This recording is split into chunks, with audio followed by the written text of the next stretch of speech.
बिस्मिल्लाहिर्रहमानिर्रहीम, अस्सलाम वालेकुम वरहमतुल्लाह। उम्मीद है जी आप सब खैरियत से होंगे। मेरी बताई हुई एहतियात, हिदायत और नुस्ख़ाजात पे अमल करके एक सेहतमंद और खुशगवार ज़िंदगी आप गुजार रहे होंगे। वो मैं हूँ हकीम हाफिज़ अब्दुल समद और आप देख रहे हैं मेरा यूट्यूब चैनल।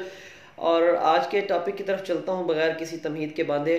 बहुत सारे ख़वातीन व हज़रात इस मर्ज़ का शिकार हैं और बहुत सारे जो है वो मरीज़ इस मर्ज़ से रिलेटेड मेरे पास मतलब पे आते हैं और बहुत सारे ही मुझे फ़ोन और कॉल्स रिसीव होती हैं इस मर्ज़ के मुतालिक। ये मर्ज़ बहुत तेज़ी से फैलता जा रहा है, बेख्वाबी का, नींद का ना आना। ठीक है, तो सबसे पहले मैं इसके थोड़ी सी वजूहात आपको एक डेढ़ मिनट के अंदर अंदर चीदा चीदा इसकी वजूहात जो है वो बता दूँ। सबसे पहले इसका हमारा जो मेरा जो मानना है वो ये है कि हमारा अल्लाह ताला से और नबी पाक सल्लल्लाहु अलैहि वसल्लम से, उनके अहकामात से दूरी और इस्लाम से दूरी और जदीद दौर में हमारा सिर्फ़ और सिर्फ लगाव दुनिया की तरफ हो जाना और पैसा इकट्ठा करने की तरफ हो जाना सबसे पहली वजह जो मेरी असेसमेंट है। आप उससे एग्री करें या ना करें वो आपकी अपनी राय है। तो हम लोगों ने नमाज और कुरान को छोड़ दिया, जिसकी वजह से हम लोग जो है वो ज़हनी तनाव का और ज़हनी टेंशन का और ज़हनी जो है वो परेशानी का शिकार हैं। दूसरी इसकी वजह हम जिस्मानी तौर पे देखते हैं कि हमारी खुराकें सारी की सारी तबाह व बर्बाद हो चुकी हैं। हम जंक फूड खा रहे हैं, फास्ट फूड खा रहे हैं, हम वो अशिया खा रहे हैं कि जो कि जल्द से जल्द तैयार हो रही हैं। हम पोल्ट्री फीड जो इस्तेमाल कर रहे हैं वो सारी की सारी ऐसी है कि जो कि हमारे माजरत जो कि हमारे जिस्म को बड़ी तेज़ी से तबाह व बर्बाद कर रही है। हम वो अशिया खा रहे हैं जो कि बड़ी जल्दी तैयार होती हैं और बड़ी जल्दी ही इंसानी सेहत को जो है वो तबाह व बर्बाद कर देती हैं। इसके अलावा जो इसकी मेन वजह है वो है आपके दिमागी खुश्की। दिमाग के आपके आसाब जो है वो चिटकना शुरू हो जाते हैं खुश्की की वजह से। आपके आसाब जो है आपके जिस्म में से, हम अपनी ज़ुबान में, हम अपनी कीमत की ज़ुबान में बोलते हैं रतूबत गुरेज़ी। आपके जिस्म में से, आप अपनी ज़ुबान में कह लें कि लुब्रिकेंट मादा, वो मादा के जिस्म को जो तरावट देता है, आपके दिमाग को, आपके दिमागी खुलियात को, आपके पूरे दिमाग को, आपके पूरे जिस्म को जो तरावट देता है, उसकी जिस्म में कमी हो जाती है, जिसकी वजह से आप खुश्की का शिकार हो जाते हैं। इसकी एक और वजह मैं आपको बता दूं कि हमारे यहाँ पूरी इज्तमाही तौर पे कौम जो है वो ड्रिंक्स मुख्तलिफ़ किस्म की, मैं किसी भी ड्रिंक का नाम नहीं लिया करता, आप लोग समझदार हैं, खुद समझ जाएं कि हम लोग जो है वो बच्चों से लेके बड़े तक जो है मुख्तलिफ जो है मशरूबात का बेदरेग इस्तेमाल कर रहे हैं। उसके अलावा बेख्वाबी की मेन वजह चाय का बहुत ज़्यादा इस्तेमाल। चाय हम इतनी ज़्यादा इस्तेमाल कर रहे हैं कि हमारे खून में खुश्की बेइंतहा हो चुकी है। साथ ही हम मसालेदार चीज़ें बहुत ज़्यादा खा रहे हैं। तो खुश्की मेन इसकी वजह है। मैं आज आपको इसके मुजर्रब नुस्ख़ाजात बताने लगा हूँ जो मैं अपने मतलब पे हज़ारों लोगों को अल्हम्दुलिल्लाह इस्तेमाल करा चुका हूँ और वो नुस्ख़ाजात बताने लगा हूँ कि जिसके इस्तेमाल से इंशाअल्लाह आपका बेख्वाबी का और आपको नींद ना आने का जो मर्ज़ है, लोग पूरी पूरी रात जागते रहते हैं, मुख्तलिफ़ किस्म की स्टीरॉयड, मुख्तलिफ़ किस्म की नींद आवर, मुख्तलिफ़ किस्म की रिलैक्सेंट जो गोलियाँ हैं, टैबलेट्स इस्तेमाल करते रहते हैं। शुरू में 1 2 3 4 वो उनकी गोलियों की फिर मिकदार बढ़ती रहती है। जैसे जैसे मिकदार बढ़ती है वैसे वैसे कैफियत में मज़ीद बेचैनी और इजाफा होता जाता है। अब मैं आपको बताने लगा हूँ कि इसका हल जो है वो गोलियाँ नहीं है, इसका हल जो है वो वक्ती सुकून आवर, ख्वाब आवर गोलियाँ नहीं है। इसका हल मुस्तकिल ये है कि आपके जिस्म को, आपके दिमाग को, आपके जहन को तरावट, आपके जहन को रतूबत जो है वो उसकी जो ज़रूरत के मुताबिक उसको मुहैया की जाए। उसके लिए नुस्खा मेरा नोट फरमा लें कि 11 आदत बादाम की गरियाँ, 11 आदत बादाम की गरियाँ। बादाम आपने देसी लेना है, गुरबंदी के नाम से मिल जाएगा आपको, या कोई सा भी ले लें लेकिन देसी लें, कड़वा ना हो। तो जो मुख्तलिफ जो है अमेरिकन हो गए या ऑस्ट्रेलियन हो गए वो आपने नहीं लेना, उसके अंदर ऑयल नहीं होता, थिकनेस नहीं होती, उसका फ़ायदा कोई नहीं होगा। तो आपने देसी बादाम छोटा होता है उसकी गरियाँ लेनी है 11 अदद।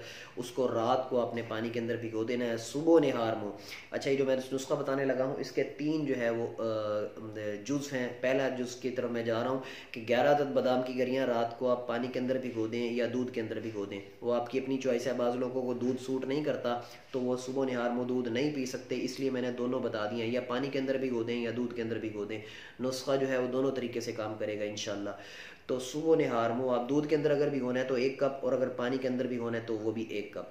तो 11 अदद बादाम की गरियाँ जो है वो आप पानी के अंदर या दूध के अंदर भिगो दें। सुबह निहार मुँह उनको निकालें पानी में से या दूध में से, अगर दूध से आप एलर्जिक नहीं है, दूध पी लेते हैं, तो वो गरियाँ चबा के खा लें, उनका छिलका जो है वो उतारने की ज़रूरत नहीं है। मैं सारी बातें आपको डिटेल से बता देता होता हूँ, वो तो खुदारा आप फ़ोन कॉल्स कर करके जो है वो बार बार मुझसे ना पूछा करें, आप वीडियो को दोबारा ध्यान से सुन लिया करें। मेरे पास इतना टाइम नहीं होता कि मैं फ़र्दन सबको जवाब दे सकूँ, मेरी भी थोड़ी मजबूरी को आप लोग समझा करें, ठीक है। तो अब ये आप ये कर लें कि 11 अदद बादाम की गरियाँ के सुबह आपने हारमो आपने उस दूध को भी पी लेना है, और अगर पानी है तो पानी को पीने की ज़रूरत नहीं है, अगर पानी में भिगोई हैं तो गरियाँ बादाम की जो है वो आप खा लें चबा के, और उसके ऊपर से दूध पी लें। पानी है तो पानी को जो है आप फेंक दें, और आप जो है वो गरियाँ बादाम की खा लें। दूसरा इस नुस्खे का दूसरा जूज़ की तरफ आता हूँ कि आपने हल्दी, मैं मेरी वीडियो हल्दी के ऊपर अलहदा से मौजूद है, जिन लोगों ने वो देखनी है वो भी देख लें कि हल्दी पूरे जिस्म का तरियाक है। हल्दी जो है वो आपके पूरे जिस्म को लुब्रिकेट करती है, सर के बालों से लेके पाँव के नाखून तक, वो आपके इंसानी जिस्म का, मैं इसको मोबाइल बोलता हूँ हल्दी, कैंसर तक से वो बचाव करती है। तो हल्दी आपने ख़ुद कूटनी है, साबुत लेनी है, बाज़ार से आपको 2 नंबर मिलेगी। मैंने अपनी वीडियो में सारी बातें डिटेल से बता दी हैं, जिन हज़रात ने मेरी वो वीडियो नहीं देखी तो वो उसको जाके देख लें, मैं उसका डिस्क्रिप्शन में लिंक भी दे देता हूँ। तो आपने हल्दी जो है वो ½ टी स्पून, सबसे छोटी जो चाय वाली चम्मच होती है, ½ टी स्पून मतलब आधा ग्राम हल्दी, ½ टी स्पून आपने पानी के साथ या दूध के साथ रात को आपने 9 बजे उसको खा लेना है, मुंह में रखना है, ऊपर से पानी या दूध पी लेना है। पानी पी लें या दूध पी लें, वो आपकी अपनी चॉइस है, कोई उसमें मुज़ायका नहीं है, ठीक है। तो आधी चाय वाली चमची आपने हल्दी की इस्तेमाल करनी है रोज़ाना रात को, बस दिन में 1 मरतबा। इसके अलावा 2 किस्म के रोगन आपने लेने हैं, रोगन बादाम और रोगन ज़ैतून। रोगन बादाम और रोगन ज़ैतून, ये 2 रोगन हो गए, और आपने इन दोनों को मिक्स कर लेना है। रोगन बादाम और रोगन ज़ैतून इन दोनों को मिक्स कर लेना, खालिस लेने हैं आपने ये, ठीक है। अच्छी शॉप से लीजिएगा, रोगन बादाम 50 ग्राम ले लें, रोगन ज़ैतून 50 ग्राम ले लें।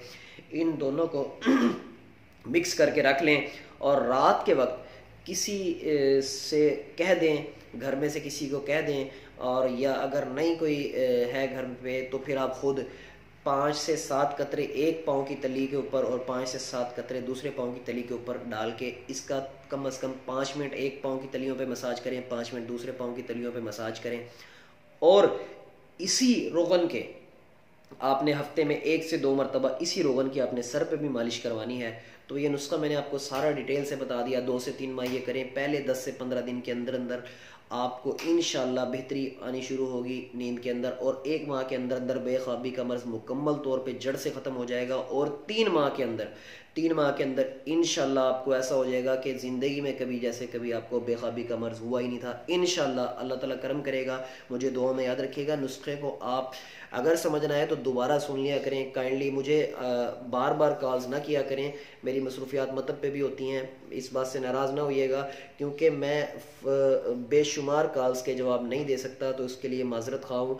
तो आप जो है नुस्खे को मैंने बड़ी डिटेल से समझा दिया है। 3 जुज़ हैं, पहला जो है बादाम का इस्तेमाल, दूसरा जो है रोगन बादाम और रोगन ज़ैतून का पाँव की तलियों पे रोज़ाना मसाज करना है रात के टाइम, और तीसरा जो है वो मैंने बता दिया आपको कि हल्दी का इस्तेमाल। तो ये तीनों आप कर लें, इंशाल्लाह अल्लाह ताला आपको और जितने भी लोग इस मर्ज़ में गिरफ़्तार हैं सबको शिफा अता फ़रमाए। जो भी शख्स इस मर्ज़ में गिरफ़्तार है उस तक ये मेरी वीडियो ज़रूर पहुँचाइएगा। इंतहाई बेज़रर, इंतहाई मुजर्रब ऑथेंटिक नुस्खा मैंने आपको अपने मतलब को बताया है। अल्हम्दुलिल्लाह ये 100/100 इसका रिज़ल्ट है। आज तक अल्हम्दुलिल्लाह ये फ़ेल नहीं हुआ।